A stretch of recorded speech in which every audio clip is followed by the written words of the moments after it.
답변과 관련해서는 그 나성민 의원의 발언 내용을 보면은요, 야당 의원들이 무슨 마치 부총리의 답변을 막는 것처럼 그렇게 오늘 회의에 가서 발언을 하셨더라고요. 저희가 보기에는 오히려 부총리께서 야당 의원이 질문을 못하도록 말하고 있는 도중에 끼어들어가지고 막 얘기를 해갖고 무슨 질문을 하는지 무슨 답변을 하는지 상황 자체를 흐리는 경우가 더 많았습니다. 그래서 저희 야당 의원들이 이런 논쟁을 새누리당에서 먼저 제의를 하셨으니까 이거를 확실하게 해결할 수 있는 방법은 본회의 질의 방법으로 답변 시간이 3분, 4분으로 줄어도 좋습니다. 질문 시간이.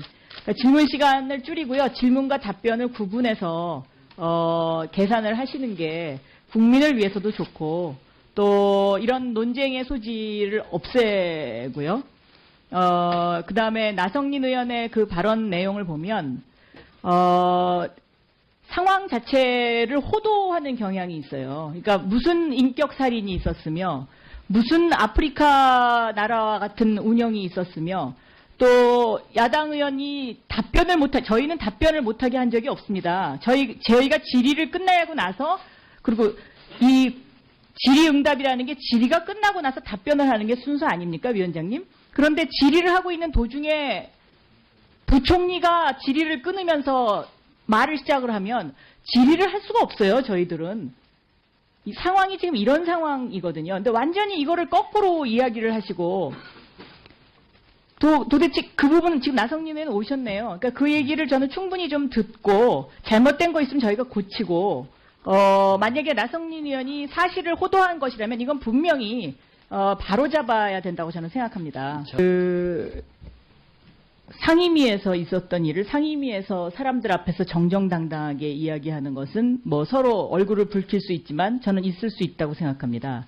그런데 상대당 의원들이 없는 자리에서 그것도 내용을 잘 모르는 그 현장에 없었던 기자들 앞에서 마치 야당 의원들이 뭔가를 잘못하고 있는 것처럼 이런 발언을 하는 것은 저는 옳지 못하다고 생각합니다. 국정감사라는 것은 야당은 야당으로서의 역할을 하는 것이고 여당은 여당으로서의 역할을 하는 것이거든요. 그리고 또 기자들한테 특정 지금 뭐 상임위를 일제 얘기를 하지 않고 의원들 이름을 거명하지 않았다고 그랬는데 의원들 이름을 겸용하신 걸로 나와 있어요. 저는 이 기사가 지금 그런 식으로 지금 계속 올라오고 있는데요. 이것이야말로 인격 살인입니다. 예? 어떻게 같은 상임위 동료 의원들의 발언을 그런 식으로 왜곡해가지고 야당 의원들은 질의도 못하고 야당 의원들은 입이 없습니까? 부총리의 위증 관련 논의가 지금 계속되고 있는데 이 최경환 부총리 건은 작년 국정감사에 이게 중요한 이슈였습니다. 과연 부총리로서 또 새누리당 당 원내대표로서의 직위를 활용했느냐 안 했느냐의 문제이고 국민적 공분을 불러일으키는 문제입니다. 그래서 이것을 개인적인 일탈 행위로 치부하는 것은 그것이야말로 저는 더 국민들을 더 화나게 하는 것이라고 생각하고 이 문제는 사생활도 아닙니다. 재판이 진행되고 있지만 지난해 국정감사에서 최경환 부총리께서 이 자리에서 이 부분과 관련해서 본인은 전혀 상관이 없다라고 말씀을 하신 바 있고 그 당시에 박철규 중진공 이사장은 연락 두절 상태였습니다. 그런데 이 연락 두절 상태에 있던 분이 법정에 나오셔서 최경환 부총리로부터 그런 부탁을 받았다라는 증언이 지금 나와 있는 그러한 상태이기 때문에 이것을 기재위가 그냥 넘어간다는 것은 국민들이 공분하고 있는 사실을 국민의 대표인 국회의원이 무시하는 행위라고 생각합니다. 그래서 이 문제는 굉장히 중하게 다뤄져야 되는 문제이다라고 생각하고 특히 이것이 허위 진술이었을 경우에 여기에 대해서 기재위가 어떠한 대책을 마련해야 되는지 이것은 여야를 넘어서 반드시 규명해야 되는 그런 부분이라고 생각합니다. 유일호 부총리께서 제가 지난 9월 28일 날 기획재정부 국정감사장에서 그날 조경태 위원장님께서 잠시 외도를 하신 날인데 제가 이 자료 요청과 관련해서 이런 질문을 했었어요. 현재 문제가 되고 있는 미르와 K스포츠 재단에 대해서 기재부가 각각 지정기부금 단체로 지정을 했기 때문에 기재부는 이 두 재단에 대한 정당성 여부를 반드시 짚어봐야 되고 또 이와 관련된 자료를 제출할 의무가 있다. 이렇게 말씀드리면서 법인세법 제122조를 제가 검형을 했었는데요. 그 당시에 부총리께서 뭐라고 답변을 하셨냐면 저희가 알아보겠습니다. 그런데 실무자 얘기는 이 법인세법 제122조는 세무조사에 해당되는 경우입니다. 미르가 세무조사를 받는 기관이 아니기 때문에 될 수 있는지 모르겠습니다. 이렇게 답변을 하셨는데 이 답변 자체가 잘못됐습니다. 법인세법 제122조를 보면은요. 여기에 저기 박영선 의원님, 아니 이거는 나중에 본지 하실 때 아닙니다. 시간 이건 드릴 테니까 의사진행 하세요. 발언입니다. 왜냐하면 유일호 부총리께서 답변을 잘못하신 부분에 대해서 아니, 이거를 짚고 넘어가야 정인 선서도 안 되거든요. 했는데 무슨 의사진행관을 하십니까? 법인세법 제122조에 보면 법인세에 관한 사무에 종사하는 공무원은 그 직무 수행에 필요한 경우 다음 각호의 어느 하나에 해당하는 자에 대해서 질문하거나 해당 장부, 서류 또는 그 밖의 물건을 조사하거나 그 제출을 명할 수 있다. 이렇게 돼 있고요. 여기 각호 7항에 기부금 영수증을 발급한 법인이라고 해서 명확하게 122조가 규정하고 있습니다. 부총리께서 이거 지금 보고 박영선 계시는데요. 의원님, 네. 그럼 곤란하시죠. 지금 질의 시간에 아니요, 하시면 잠깐 되잖아요. 기다리세요. 그렇기 때문에 기재부에서 자료 제출을 하셔야 됩니다. 이 부분에 관해서는. 그리고 이 부분에 관해서 부총리께서 답변을 잘못하셨습니다. 그러니까 위기를 모면하기 위해서 엉터리 답변을 하신 거거든요. 그래서 이거는 의사진행 발언으로 부총리와 관련된 이 허위 답변 이 부분에 관해서 분명히 말씀을 들어야 되고요. 그리고 자료를 제출하셔야 합니다. 네. 네. 저기 반복되는 말씀들은 좀 삼가하시고요. 원활한 그 의사진행이 될 수 있도록 협조해 주시기 바랍니다. 네, 김태년 의원님, 네, 말씀해 주십시오. 명단을 국민이 모른다는 거는요. 이거는 있을 수 없는 일입니다. 그리고 이 박근혜 정권이 이런 식으로 모든 걸 비밀주의로 해서 거기에 따른 특혜를 받는 사람들이 누구입니까?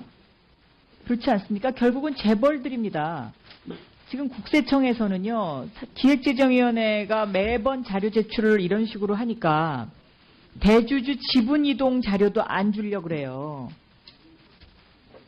이거는 제가 보기에는 지금 이게 뭐 대한민국이 OECD 국가인데 어떻게 이런 심사위원 자료를 갖다가 내지도 않고 매번 어떻게 그렇게 커튼 속에서 비밀주의로 이거를 하면 어느 국민이 동의를 하겠습니까?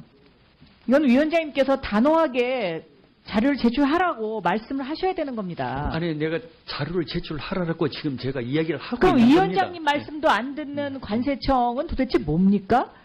예를 들어서 위원장님이 말씀하시면 최경환 부총리는 자기 답변 못하겠다. 지금 이게 뭐 적반하장이지 않습니까? 자, 그러니까요. 그쪽에 피감기관에도 그 항변하는 그것도 있고 하니까 여야 간사 아니 근데 이게 정정당당하지 못한 일이잖아요. 그러니까 예를 들면 우리가 자료 요구를 하는 게 무슨 문제가 있는 자료 요구를 하는 게 아니지 않습니까?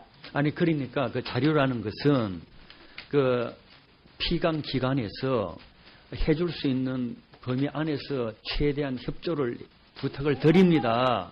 제가 이거 왜 마이크를 재벌과 관련된 모든 자료는 다 안 내놓겠다는 게 지금 대한민국 박근혜 정권 아닙니까? 이건 말이 안 되는 거예요. 예, 그래서 요 자료 건에 대해서는 요 정도로 마무리합시다. 충분히 알았고 그래갖고 제출을 했지 않습니까? 3분의 1 서명 받아갖고 그거 안 되면 뭐 고발을 하든 어떻게 하든 조치를 취하는 건데 그 전에 그 다 여야 간사하고 저쪽하고 얘기해서 좋은 방향 쪽으로 한번 다시 한번 그 두 분 간사께서 그 협의를 하세요. 요 정도까지 하시고 자 박범계 그 의원님 질의해 주시기 바랍니다.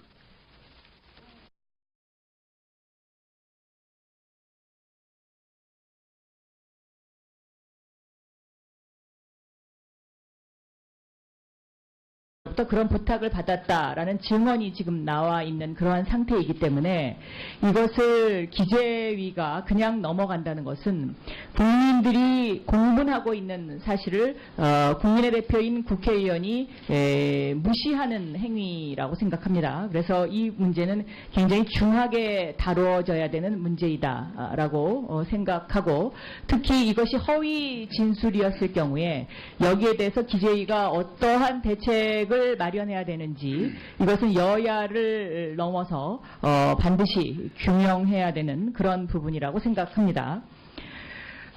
유일호 부총리께서 제가 지난 9월 28일 날 기획재정부 국정감사장에서 그날 조경태 위원장님께서 잠시 외도를 하신 날인데, 제가 이 자료 요청과 관련해서 이런 질문을 했었어요. 현재 문제가 되고 있는 미르와 K스포츠 재단에 대해서 기재부가 각각 지정기부금 단체로 지정을 했기 때문에 기재부는 이 두 재단에 대한 정당성 여부를 반드시 짚어봐야 되고, 또 이와 관련된 자료를 제출할 의무가 있다, 이렇게 말씀드리면서 법인세법 제122조를 제가 검명을 했었는데요. 그 당시에 부총리께서 뭐라고 답변을 하셨냐면, 이 질의응답이라는 게 질의가 끝나고 나서 답변을 하는 게 순서 아닙니까, 위원장님? 그런데 질의를 하고 있는 도중에 부총리가 질의를 끊으면서 말을 시작을 하면 질의를 할 수가 없어요, 저희들은. 이 상황이 지금 이런 상황이거든요. 근데 완전히 이거를 거꾸로 이야기를 하시고, 도대체 그 부분은 지금 나성님 의원 오셨네요. 그러니까 그 얘기를 저는 충분히 좀 듣고, 잘못된 거 있으면 저희가 고치고, 만약에 나성민 의원이 사실을 호도한 것이라면 이건 분명히 바로잡아야 된다고 저는 생각합니다. 상임위에서 있었던 일을 상임위에서 사람들 앞에서 정정당당하게 이야기하는 것은 뭐 서로 얼굴을 붉힐 수 있지만 저는 있을 수 있다고 생각합니다. 그런데 상대당 의원들이 없는 자리에서, 그것도 내용을 잘 모르는 그 현장에 없었던 기자들 앞에서 마치 야당 의원들이 뭔가를 잘못하고 있는 것처럼 이런 발언을 하는 것은 저는 옳지 못하다고 생각합니다. 국정감사라는 것은 야당은 야당으로서의 역할을 하는 것이고 여당은 여당으로서의 역할을 하는 것이거든요. 그리고 또 기자들한테 특정 지금 뭐 상임위를 일제 얘기를 하지 않고 의원들 이름을 거명하지 않았다고 그랬는데 의원들 이름을 겸용하신 걸로 나와 있어요. 저는 이 기사가 지금 그런 식으로 지금 계속 올라오고 있는데요. 이것이야말로 인격 살인입니다. 자, 예? 어떻게 같은 상임위의 동료 의원들의 발언을 그런 식으로 왜곡해가지고 야당 의원들은 질의도 못하고 야당 의원들은 입이 없습니까? 부총리의 위증 관련 논의가 지금 계속되고 있는데, 이 최경환 부총리 거는 작년 국정감사에 이게 중요한 이슈였습니다.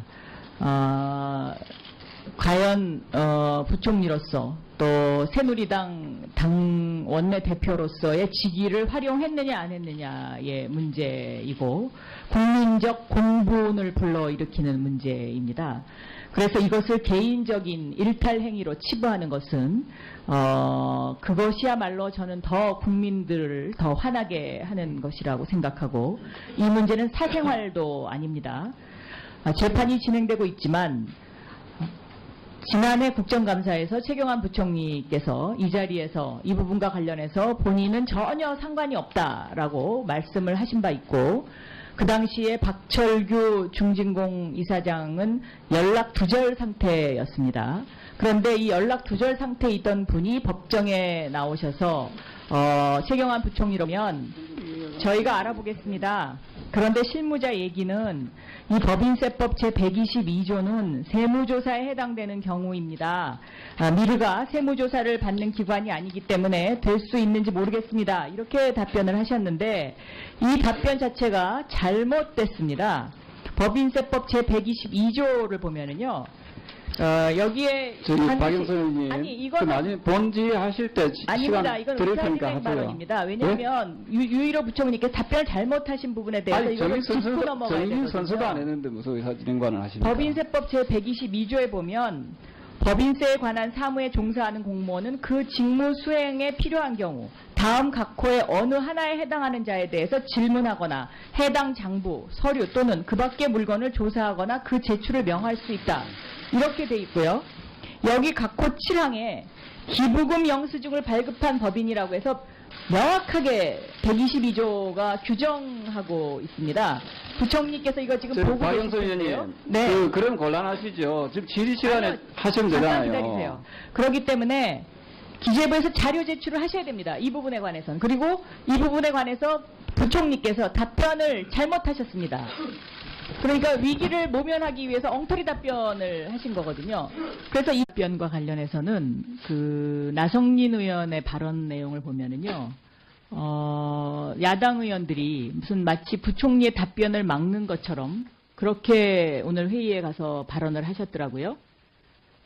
저희가 보기에는 오히려 부총리께서 야당 의원이 질문을 못하도록 말하고 있는 도중에 끼어들어가지고 막 얘기를 해갖고 무슨 질문을 하는지 무슨 답변을 하는지 상황 자체를 흐리는 경우가 더 많았습니다. 그래서 저희 야당 의원들이 이런 논쟁을 새누리당에서 먼저 제의를 하셨으니까 이거를 확실하게 해결할 수 있는 방법은 본회의 질의 방법으로 답변 시간이 3분, 4분으로 줄어도 좋습니다.